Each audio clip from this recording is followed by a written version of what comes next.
اس پر پوری طرح قادر ہے، پوری طرح قدرت رکھتا ہے۔ فرمایا الذی خلق الموت، وہ جس نے موت کو خلق کیا، والحیات، اور جس نے زندگی کو بنایا، کس لیے؟ لیبلوکم ایکم احسن عملا، تاکہ تمہیں آزمائے کہ تم میں سے کس کا عمل بہتر۔ موت اور حیات، پیدا ہوتا ہے انسان، جوان ہوتا ہے، بڑا ہوتا ہے، پڑھائی کرتا ہے، کاروبار کرتا ہے، پتہ نہیں کون سے بد و جزر زندگی میں دیکھتا ہے، تو اللہ نے فرمایا اس کا ایک مقصد ہے۔ مقصد یہ ہے کہ پتہ چلے تم میں سے اچھے عمل کون کرتا ہے، تو ہم یہاں عمل کرنے آئے ہیں۔ قیامت کے دن جو بات ہوگی وہ اعمال کی ہوگی، مکان جائیداد کار کوٹھی کی بات نہیں ہوگی۔ تو اعمال، اچھا عمل، احسن عملہ کے تحت مفسرین نے لکھا ہے کہ کام نیکی کا جب بھی کرو ذرا زیادہ ہی اچھا کر کے کرو۔ وضو کرو تو سونا کر کے کرو، نماز پڑھو تو ذرا آج گئے پڑھنی جو ہے تو اب ذرا سونی کر کے پڑھو۔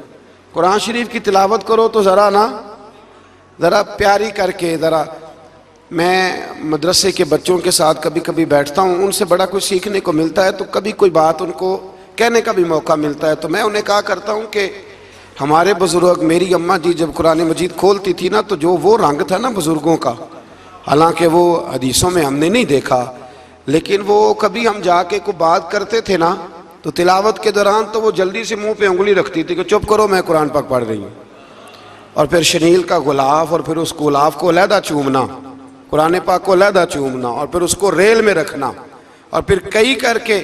تو ہم جو آج ہیں تو ہم اس عمل کو اتنا اچھا کر کے نہیں کرتے، بس ٹھیک ہے ہر وقت ہاتھ میں قرآن مجید رہتا ہے تو وہ رویہ نہیں، تو کام کرنا ہے تو اس کو کیا کریں؟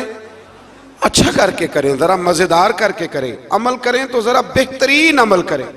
لیکن نبی کریم نے یہ نہیں فرمایا کہ میں تمہیں اخلاق سکھانے آیا ہوں، فرمایا میں اخلاق عالیہ کی تکمیل کرنے آیا ہوں۔ یعنی جو بڑا اخلاق ہے نا، احسن ترین عمل، اس کا میرے نبی پاک نے درس ارشاد فرمایا ہے۔ اس کا ایک صحابی نے پوچھا یا رسول اللہ صلی اللہ تعالی علیہ وسلم، بہترین عمل کون سا ہے؟ بہترین عمل؟ تو حضور نے فرمایا بہترین عمل اس بندے کا ہے عمر لمبی ہو پر کام سارے ہی اچھے ہوں۔ یعنی تو احسن طریقے سے زندگی گزارے، اچھے طریقے سے تیرا وقت گزرے۔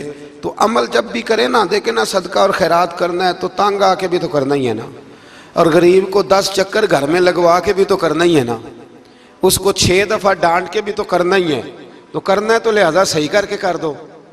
مطلب وہ گھر میں خاتون خانہ نے کپڑوں کے لیے پیسے مانگ لیے تو 1.5 گھنٹے کے لیکچر کے بعد بھی تو دینے ہی ہے نا، کیا خیال ہے آپ کا؟ تو اگر وقت پہ دے دیے جائیں تو چلو معاملہ ذرا، یا تو نہ دیں، بات ختم ہو گئی۔ تو اگر آپ نے 1.5 گھنٹے کے شدید احتجاج کے بعد بھی دینے ہی ہیں تو پھر یہ ہے کہ عمل کو اچھا کر کے کر لیں، ذرا اس میں خوبصورتی رہتی ہے۔ اللہ تعالیٰ سمجھنے کی توفیق عطا فرمائے۔ بڑے خوبصورت مضامین ہیں اس سورہ مبارکہ میں۔ آیت نمبر 19 میں اللہ نے فرمایا کہ کیا انہوں نے اپنے اوپر کبھی پر پھیلائے اور کبھی پر سمیٹے ہوئے پرندوں کو نہیں دیکھا؟ کیا تم نے کبھی دیکھا نہیں کچھ پرندے اوپر اٹھتے ہیں تو پر پھیلائے ہوتے ہیں اور کچھ نے پر سمیٹے ہوتے ہیں؟ تو فرمایا ان کو فضا میں رحمان کے علاوہ کو روک نہیں سکتا، صرف ایک رب رحمان ہے جس نے انہیں فضا میں، یار جہاز آپ نے دیکھا ہے اسے کون روکتا ہے؟ آپ یقین کریں کبھی اس پہ بیٹھا بندہ غور کرنے لگ جائے نا میں کہاں ہوں، تو ہو سکتا ہے پریشان ہو جائے۔ کون روک کے رکھتا ہے اسے؟ تو فرمایا یہ رب کی قدرت ہے، جہاں چاہے جس کو چاہے وہیں کھڑا فرما دے۔ یہ اللہ تبارک و تعالیٰ کی قدرت ہے۔ آیت نمبر 20 میں اللہ کی مدد کرنے اور رزق عطا کرنے کا بیان ہے کہ اللہ مدد بھی کرتا ہے تمہاری اور تمہیں رزق بھی عطا کرتا ہے۔ آیت نمبر 23 میں فرمایا کہ اللہ وہ ہے جس نے تمہیں پیدا کیا، تمہیں سننے، دیکھنے اور سمجھنے کی صلاحیتیں عطا کی، مگر بندے بڑے کم ہیں، بڑے کم بندے ہیں جو اللہ کی نعمتوں کا شکر ادا کرتے ہیں۔ یہ سوچنے سمجھنے کی صلاحیت آپ کے خیال میں چھوٹی نعمت ہے؟ بہت بڑی نعمت ہے۔ آپ یقین کریں بعض لوگوں کے پاس سارا کچھ ہوتا ہے لیکن شعور کی دولت نہیں ہوتی، تو یہ بہت بڑی نعمت ہے، اس کا بھی اللہ کی بارگاہ میں شکر ادا کیا کریں۔ جب اللہ کوئی عقل شعور دے دے تو دوسروں کو بیوقوف سمجھنے کی بجائے نا اس نعمت پر اللہ کا شکر ادا۔ آگے سورہ قلم ہے۔ اس سورہ مبارکہ کے اندر اللہ تبارک و تعالی نے نا قسمیں ارشاد فرمائیں، اور قسم کھا کے کہا کہ محبوب آپ کوئی مجنون نہیں، آپ کو دیوانے نہیں، یقیناً آپ کے لیے ایسا اجر ہے جو کبھی ختم نہیں ہوگا۔ اور پھر فرمایا وَإِنَّكَ لَعَلَىٰ خُلُقٍ عَظِيمٍ، محبوب جتنے عظیم الشان اخلاق تھے نا ان سب کا ہم نے آپ کو مالک بنا دیا ہے۔ یہ اعلیٰ لفظ اصطلاح ہے، قبضے کے معنی میں آتا ہے عربی میں۔ فرمایا ہم نے آپ کو اخلاق عالیہ کا مالک بنا، جتنے اچھے اخلاق ہیں ان سب کا اللہ نے نبی پاک کو مالک۔ اور سب مفسرین نے بڑا کچھ لکھا، پر بریلی کے امام نے ایک جملہ لکھا تو بڑا ہی شاندار لکھا۔ اعلیٰ حضرت فرمانے لگے کہ اخلاق یہ نہیں کہ جو کام اچھا تھا وہ نبی کریم نے کیا ہے، بلکہ فرماتے ہیں جس جس کو حضور نے کر دیا وہ اچھا ہو گیا، جس جس کو حضور نے کر دیا وہ اچھا۔ فرماتے ہیں رسول کریم کا مسکرانا بھی اچھا ہی ہے، اور کبھی دین کی مخالفوں پر ناراض ہونا بھی اچھا ہی ہے۔ نبی پاک علیہ السلام کا بدر میں تلوار اٹھانا بھی اچھا ہے، اور رسول کریم صلی اللہ تعالی علیہ وسلم کا فتح مکہ کے دن معاف کر دینا بھی، یہ سارا کچھ ہی اچھا ہے۔ بس جس کو حضور جب کرتے گئے وہ اچھا ہوتا گیا۔ اور حضرت عائشہ صدیقہ رضی اللہ تعالیٰ عنہ سے جب کسی نے پوچھا تھا کہ بتائیے نبی کریم علیہ السلام کے اخلاق عالیہ کیسے تھے، تو حضرت عائشہ صدیقہ کہنے لگی تم نے قرآن نہیں پڑھا؟ سارے اخلاق جو قرآن میں ہیں وہ سارا میرے رسول پاک کا اخلاق ہی ہے، وہ سارا میرے نبی کریم علیہ السلام کا اخلاق ہی ہے، وہ سارا اخلاق ہے رسول پاک سید عالم صلی اللہ تعالی علیہ وسلم۔ تو پھر اس سے آگے جا کے نا آیت نمبر 8 سے اللہ تبارک و تعالیٰ نے رسول کریم صلی اللہ علیہ وسلم کو فرمایا کہ کفار چاہتے ہیں کہ دین کے معاملے میں آپ ان سے بے جا رعایت برتیں، آپ ان پر آسانی کریں، کھلی چھٹی دے دیں، اور جواب میں وہ بھی رعایت کریں گے۔ فرمایا ایسا نہیں ہو سکتا، حق پر کوئی سمجھوتا نہیں ہو سکتا۔ اس کے بعد ایک دشمن رسول صلی اللہ علیہ وسلم، مفسرین نے اس کا نام ولید بن مغیرہ لکھا ہے، اس نے نبی پاک علیہ السلام کی گستاخی کی تھی، تو اللہ نے اس کے 9 کبھی باتیں قرآن میں بیان کی، بڑی باتیں ارشاد فرمایا جھوٹی قسمیں کھاتا ہے، نکتہ چینیاں کرتا ہے، سخت منع کرنے والا ہے بلائی سے اور حد سے بڑھنے والا ہے، اور آخر میں فرمایا اتلم بعد ذالک الزنیم، فرمایا یہ نہ ہے ہی بد اصل، اس کی اصل میں ہی مسئلہ ہے۔ یہ کتنی سخت بات ہے، جب نبی کریم کے بے ادب کی بات ہوتی ہے تو پھر باتیں سخت ہی ہوتی ہیں۔ یہ قرآن مجید نے سخت باتیں فرمایا کہ یہ اس کی اصل میں ہی مسئلہ ہے محبوب۔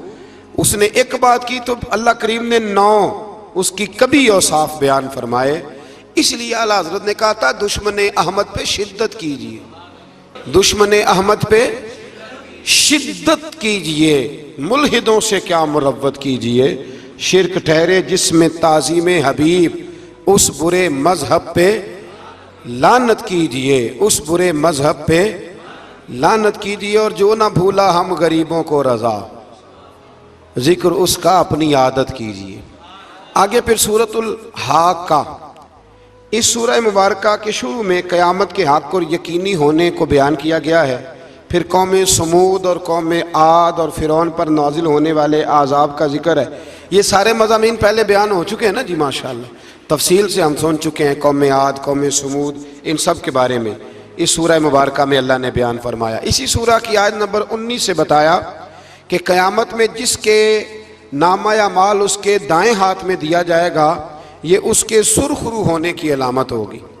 جس کے سیدھے ہاتھ میں نامہ اعمال دیا جائے گا مطلب ہوگا کہ کامیاب ہو گیا، اور وہ افتخار کے ساتھ لوگوں سے کہے گا، بڑے فخر کے ساتھ کہے گا کہ آؤ میرا نامہ اعمال پڑھو۔ اس کے برعکس جس کا نامہ اعمال اس کے بائیں ہاتھ میں دیا جائے گا، یہ اس کی رسوائی کی علامت ہوگی، اس کی رسوائی کی علامت ہوگی، اور وہ کہے گا کاش میرا نامہ اعمال دیا ہی نہ جاتا، اور موت کے ساتھ ہی میرا قصہ ہمیشہ کے لیے ختم ہو چکا ہوتا۔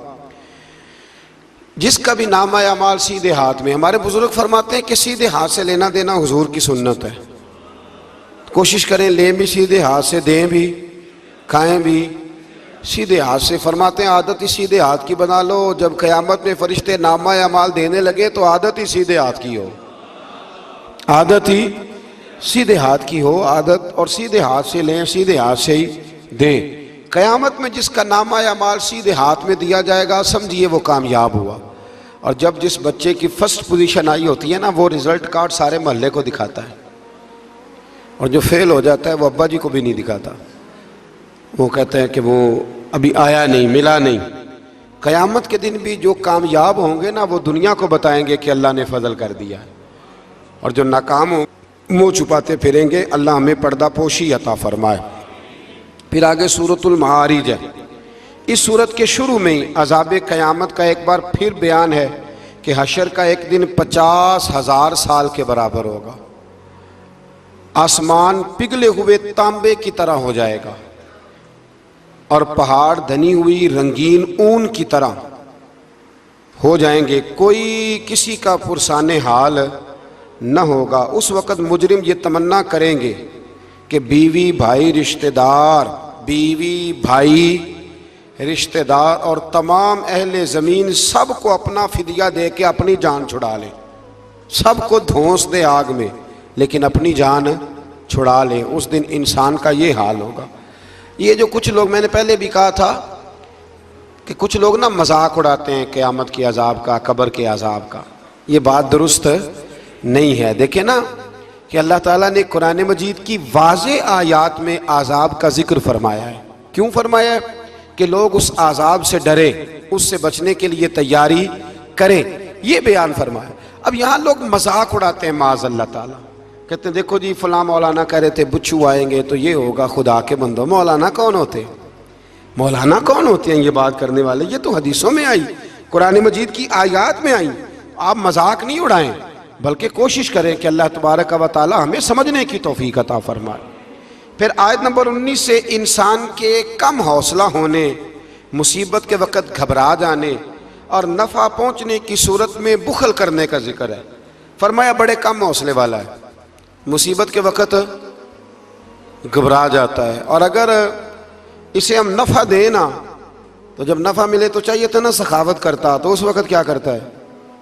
بخل کرتا ہے، کنجوسی کرتا ہے۔ اللہ فرما رہا ہے، نبی پاک علیہ الصلوۃ والسلام نے فرمایا یہ جو سخی ہوتا ہے نا، فرمایا یہ سخی بندوں کے دل کے قریب بھی ہوتا ہے، اللہ کے قریب بھی ہوتا ہے، اور جنت کے قریب بھی ہوتا ہے۔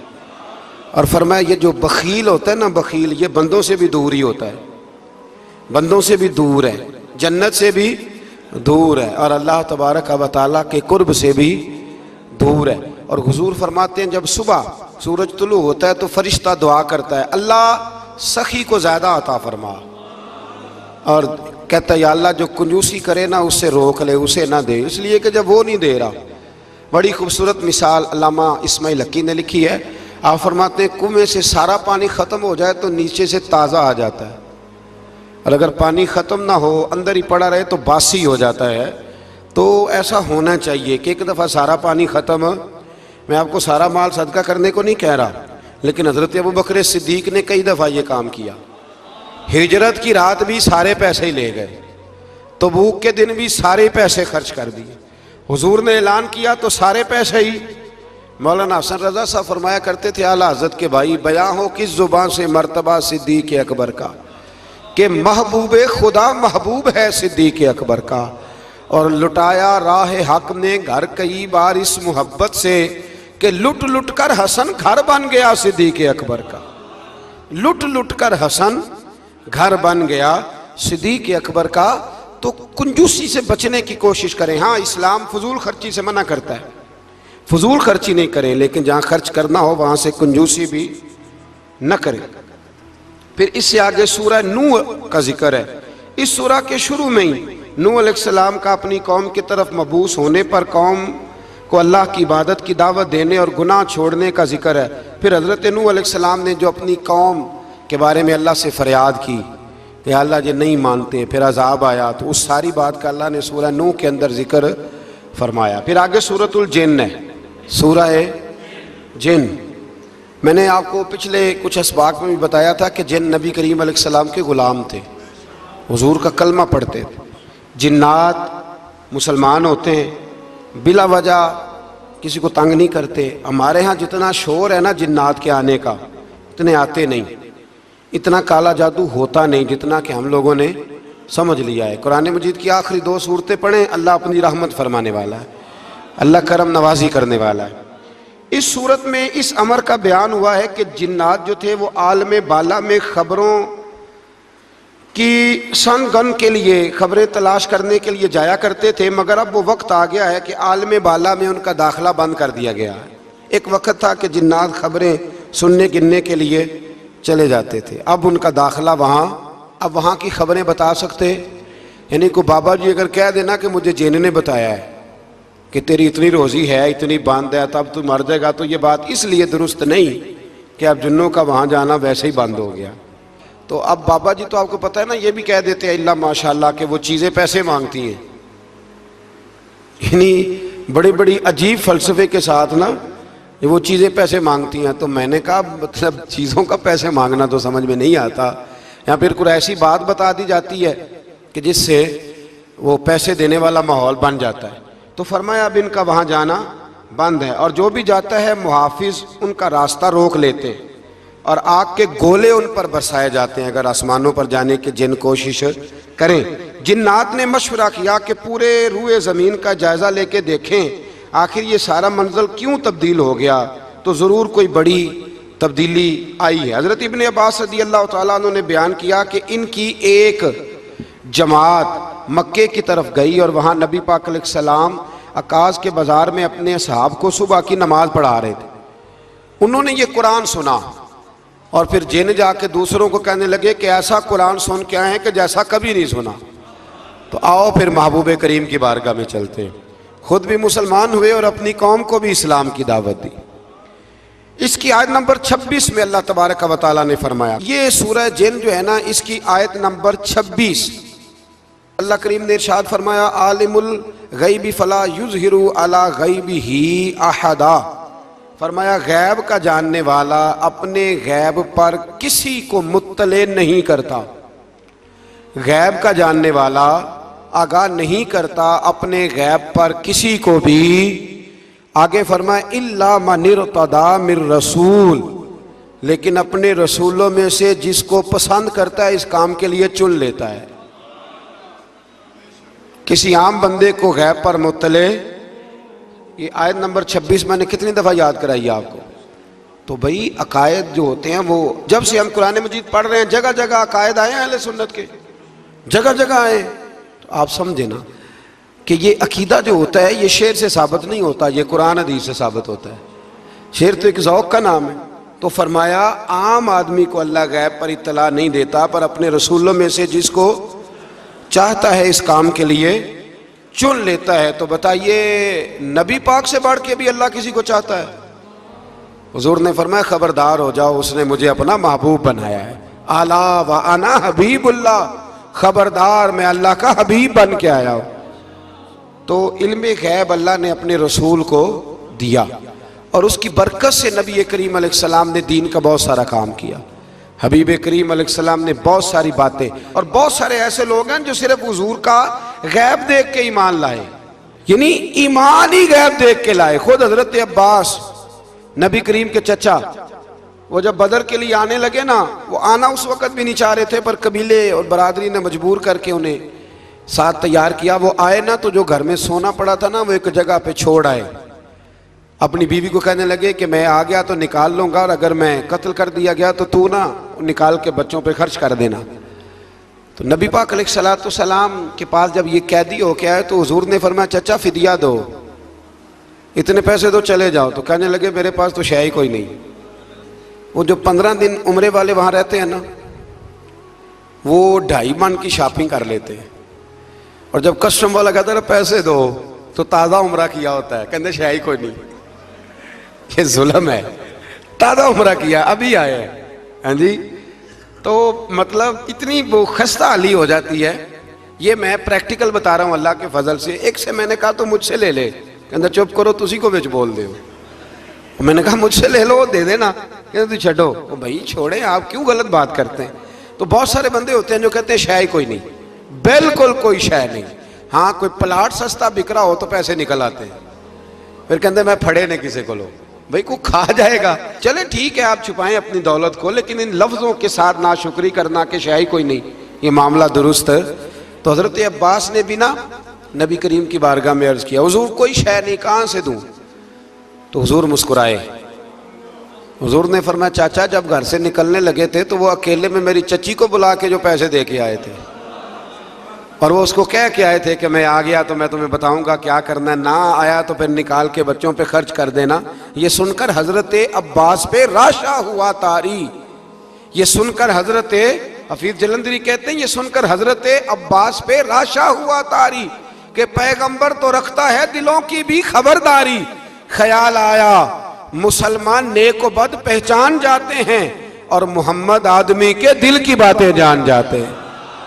محمد آدمی کے دل کی باتیں جان جاتے ہیں, اور کوئی غیب تم سے نہا ہو بھلا جب خدا ہی نہ چھپا رہا. تم پر کروڑوں درود و سلام جب خدا ہی نہ چھپا رہا. کتنی عجیب بات ہے.